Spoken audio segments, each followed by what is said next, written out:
Welcome to Just Opera Podcasts.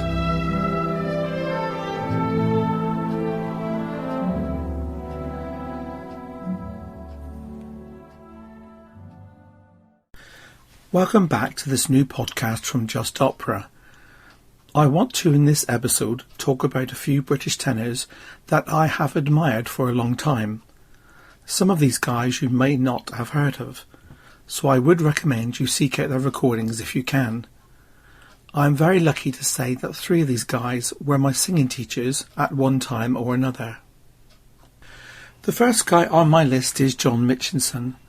John was well known for his performances of both opera and oratorio, especially in the UK. His strengths lie in Wagner and the big oratorio works of, say, Elgar. John was my first singing teacher at the then Welsh College of Music. I remember when I auditioned, I decided to sing some oratorio. Upon finishing, John shouted out from the back of the room, "If you're going to come here, young man, you have to lose that Devonian accent." I've decided to play some operetta, something that John was not really known for. John is still with us, aged 88 and living in retirement with his family. Here is a young John in Lehar's Land of Smiles.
My next tenor is that of Geoffrey Talbot, known from the only disc he recorded from EMI called The Golden Tenor. Jeff was one of the loveliest guys I knew, and even at 8 a.m, when I had my singing lessons with him at college, he could sing a top F without even warming up. Not a huge career in opera at all, but a voice you would remember for its clear Italian sound and top register. Sadly, Jeff died in 2019, aged 73. Here is Jeff very early in his career live in London, followed by a track he recorded many years later.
solita storia del pastore.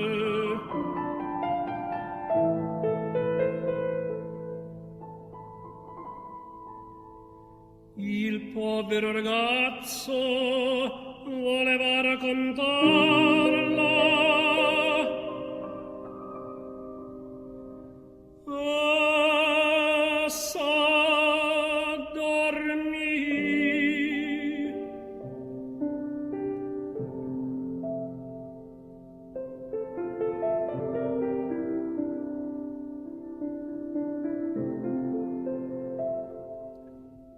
C'è nel sonno l'oblio,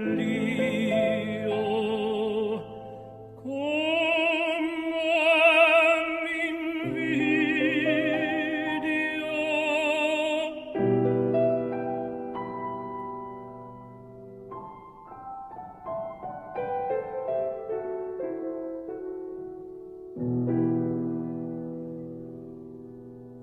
Anch'io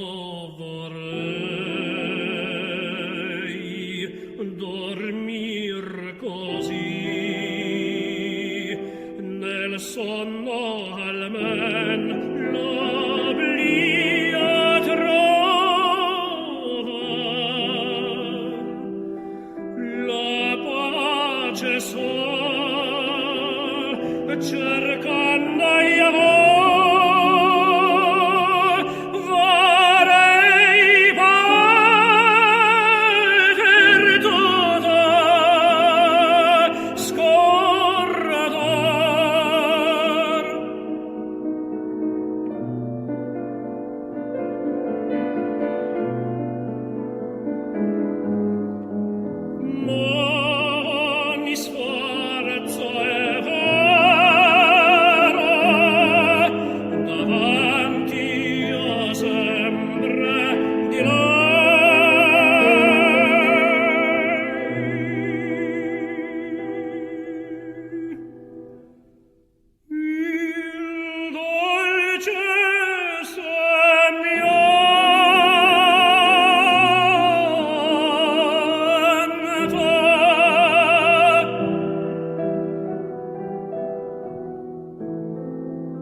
Arthur Davies is well known to those of you who have the English National Opera's recording in English of Verdi's Rigoletto.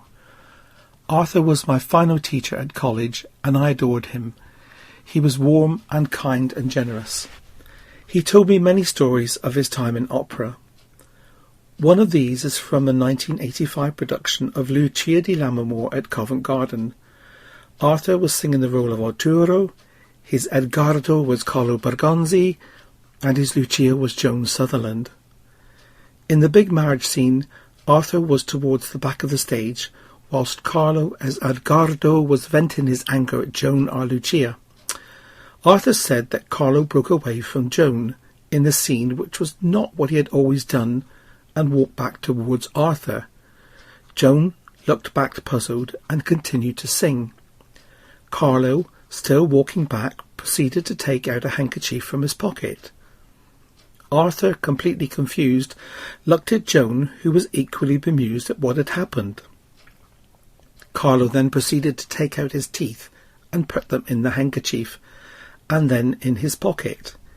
He looked at Arthur and said, "That's better," turned to face centre stage and continued to sing. Arthur cracked up, and so did Joan.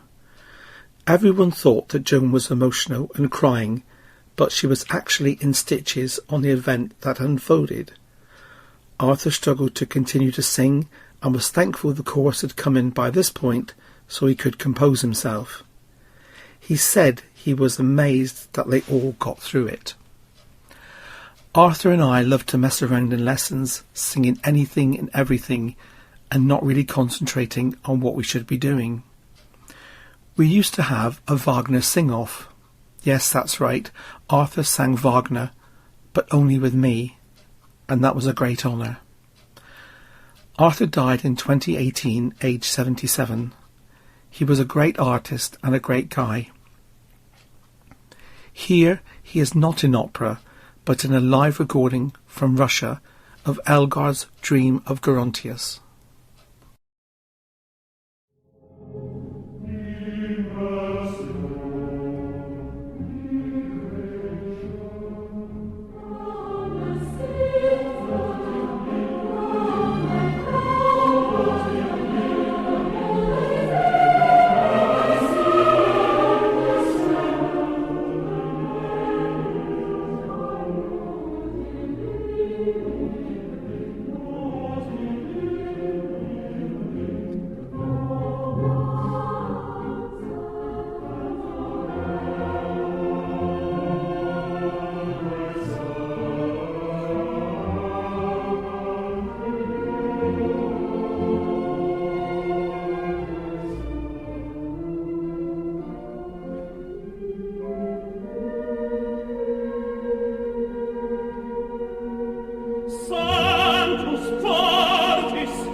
Walter Widdop is mainly known to our more mature listeners. Born in 1892 in Yorkshire, Walter served in the army in World War I. In the early 1920s, he was one of the first tenors to broadcast regularly for the BBC, of course in those days, in its infancy. Walter was well known for the big operatic roles of Wagner and Verdi, an opera singer in great demand throughout his career, especially in the UK, but never appearing in the USA. In 1949, at the age of 57, Walter sang at the Proms in London. The very next day he passed away. So what Wagner or Verdi gem do I have? None, actually. Here is Walter late in his career, singing from Wallace's Mauritania.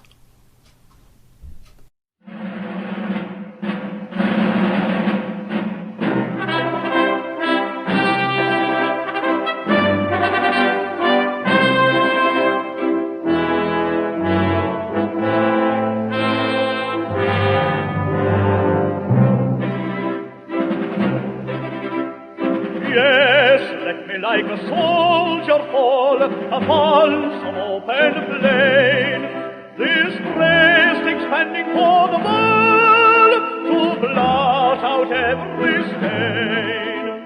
Brave manly hearts confirm my doom, that gentler ones may tell.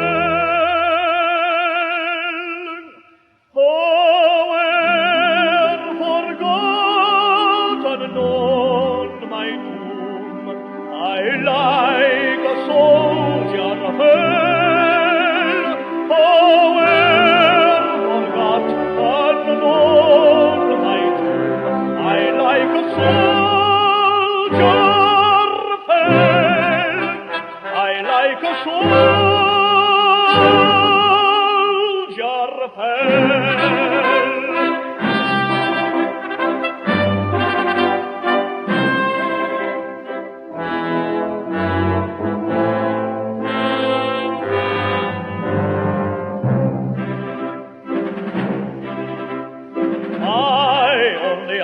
That proud race which ends its place in me, to die the last and not disgrace in ancient chivalry. For my clay no banner wave, nor trumpet requiem swell.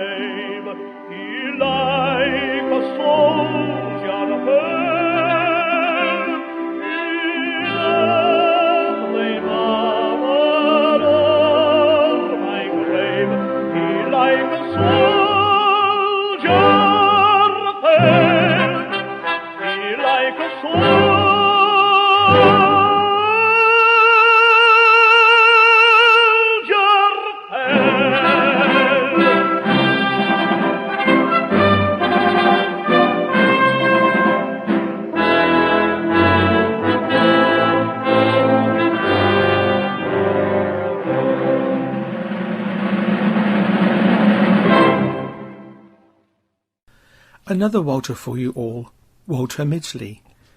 Here we have a story worthy of a film. Works in a steel factory, learns to play musical instruments, starts up local bands and sings to earn extra money. Goes to music college, gets job in Carl Rosa Chorus, later moves on to bigger roles, becomes principal tenor at Covent Garden, swallows false moustache singing Questa Guella in Verdi's Rigoletto. I will leave you all to look that one up online. Walter had a regular music show on BBC Radio. In 1980, aged 72, he completed his show, went home and died that day. Walter had two children, Marietta and Vernon. Both children had successful careers in music. Here is Walter in Massonet's Manon, followed by his children, Marietta and Vernon Midgley, singing the duet from Donizetti's Don Pasquale.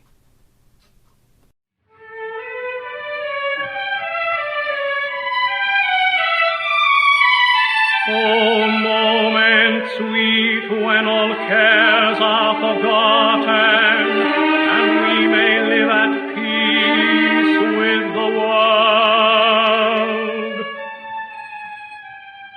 Yes, Manon, on my way here I thought that I was dreaming.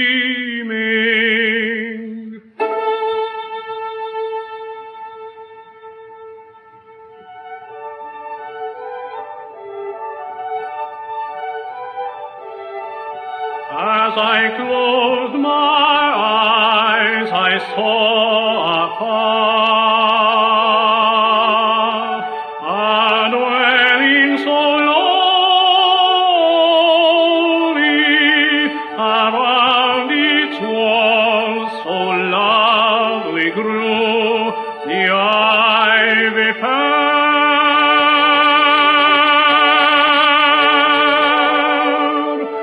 Beneath the cool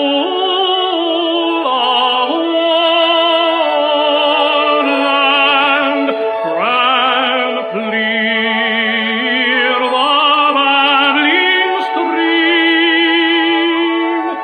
while ahead the birds were singing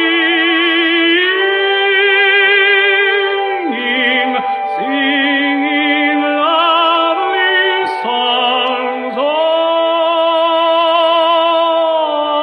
joy.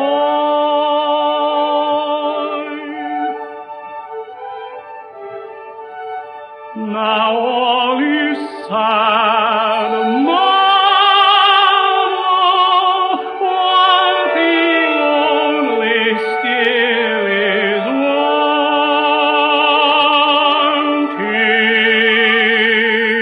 wanting. 'Tis your sweet presence alone. It is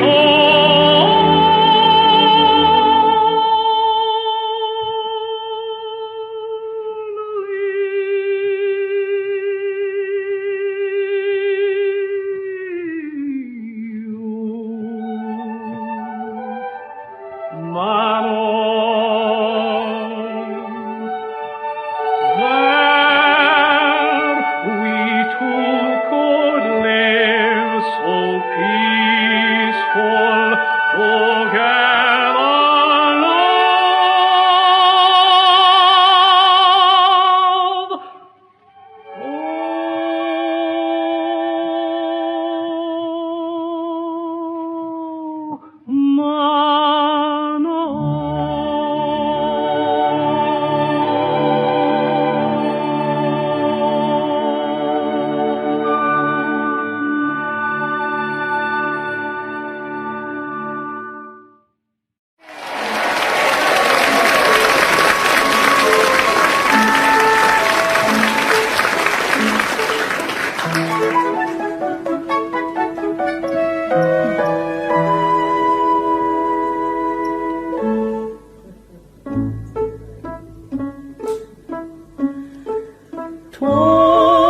Tornami a dir che m'ami, dimmi che mio tu sei.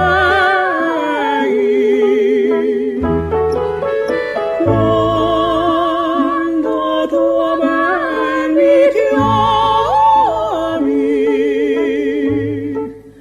la vita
Now to another great British tenor, Alberto Remedios, a fine heroic tenor who sang all over the world.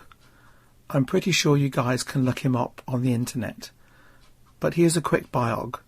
Left school at 15 years old to be a semi-professional footballer, started his working life as a shipyard welder, had singing lessons with the same teacher as the great Rita Hunter, studied music, sang with Sadler's Wells, later English National Opera, was singing in a restaurant in 1965 and offered a job by someone eating there that night called Joan Sutherland. The rest, they say, is history. A magnificent tenor, here he is live with Joan Carlyle in 1971 and Chilea's opera Adriana Lecouvreur.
No,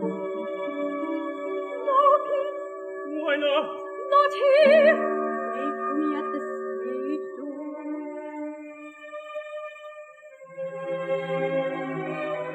Take this glass. Thank you.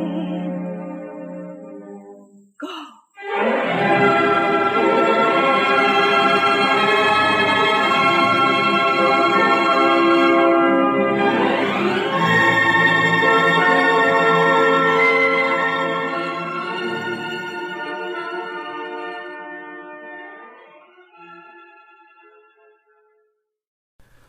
What can one say of our next singer, Charles Craig, a fine tenor, if ever there was one? Born in 1919, he served in the army, where he joined the entertainment section. He was encouraged to continue with his musical training, becoming a fine operetta, which he sang all over the world. Please seek out his recordings if you can. They are amazing. Here is Charles in something completely different from that of opera.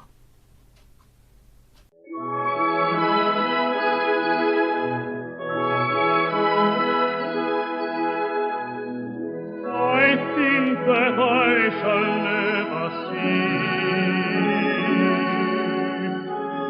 a poem lovely as a tree whose hungry mouth is pressed against the earth with glowing breast, a tree that looked at God all day, and lips are leafy unto praise.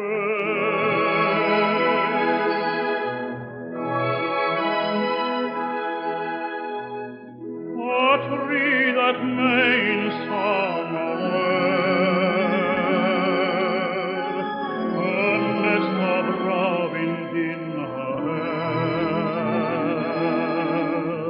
upon whose bosom snow has lain, who intimately lives with rain, who winds are made by fools like me.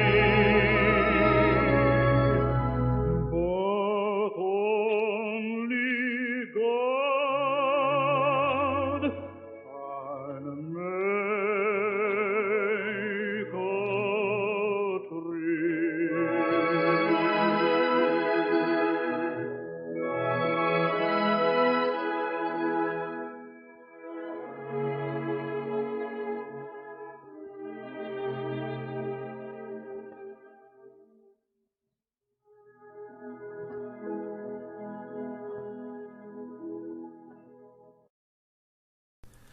And now for something completely different. Harry Seacombe.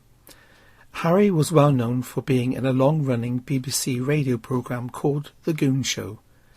Harry was also well known to British audiences for his fine tenor voice. Here is Harry in 1993, aged 72, showing us all that his fine Welsh tenor voice was still able to sound as fresh as it was when he was 50 years younger. Friends, dear friends, may I say I'm not a politician, a single-minded, silver-tongued magician whose words, fine words, could charm the very birds from the trees with ease. Please, dear friends, though I may not be the world's physician, by nature I'm of modest disposition. Suppose you chose, instead of men like those, men like these, and these, men who want a world that's fine and free.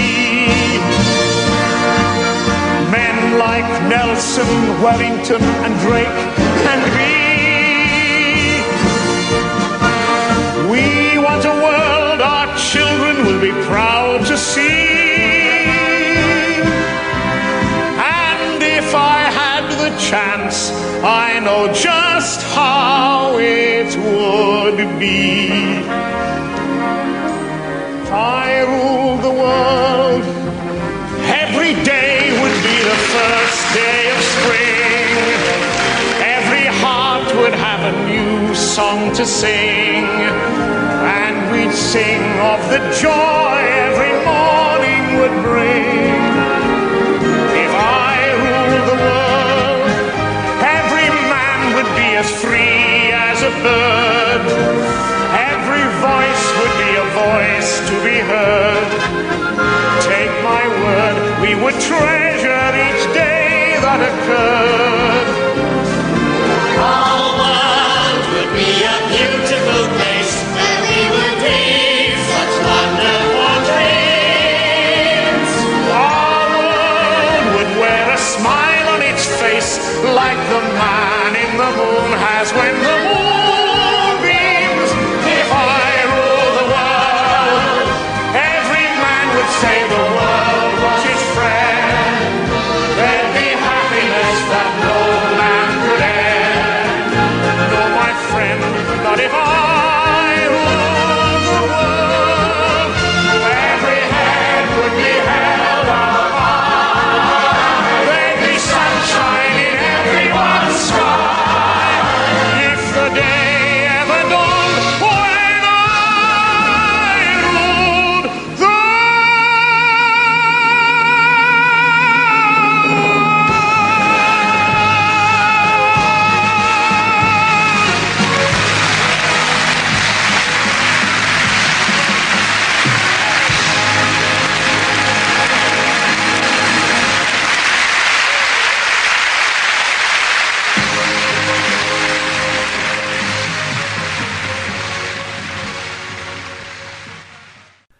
Well, that's it for another podcast from Just Opera. If you have any comments, you can send them in via our website, which is www.justopera.co.uk, or you can email us at justoperauk@gmail.com. We look forward to hearing from you. If you have any suggestions for future podcasts, let us know. In a world of uncertainty, please remember to be safe, but above all, be kind. Remember, sharing is caring. Until the next time, goodbye.